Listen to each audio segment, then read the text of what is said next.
Hi guys, തലക്കറിയാണ് തയ്യാറാക്കാൻ പോകുന്നത്. അതിനായി തക്കാളി, മഞ്ഞൾപ്പൊടി, മുളക് പൊടി, കാശ്മീരി ചില്ലി, വെള്ളം എന്നിവ നന്നായി അരച്ചെടുക്കുക. അതിനുശേഷം വെളിച്ചെണ്ണ ചൂടായി വരുമ്പോൾ കടുക് പൊട്ടിക്കുക. ഇഞ്ചി, വെളുത്തുള്ളി, പച്ചമുളക്, ചുവന്നുള്ളി എന്നിവ നന്നായി വഴറ്റിയെടുക്കുക. ഉപ്പ് ചേർത്ത് കൊടുക്കുക. അരച്ച് വെച്ചിരിക്കുന്ന തക്കാളിയുടെ പേസ്റ്റ് വഴറ്റിയതിലേക്ക് ചേർത്ത് കൊടുക്കുക. എല്ലാം കൂടെ നന്നായി ഇളക്കി യോജിപ്പിക്കുക. വെള്ളം ചേർത്ത് കൊടുക്കുക. അതിനുശേഷം പുളിവെള്ളം ചേർത്ത് കൊടുക്കുക. കറി നന്നായി തിളച്ച് വന്നതിന് ശേഷം മീനിൻ്റെ തല ചേർത്ത് കൊടുക്കുക.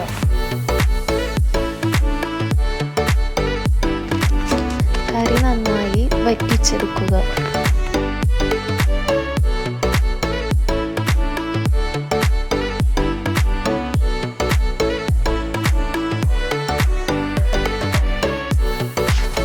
തലക്കറി റെഡി ആയിട്ടുണ്ട്. എല്ലാവരും ട്രൈ ചെയ്ത് നോക്കുക. ഫീഡ്ബാക്ക് അറിയിക്കുക. Thanks for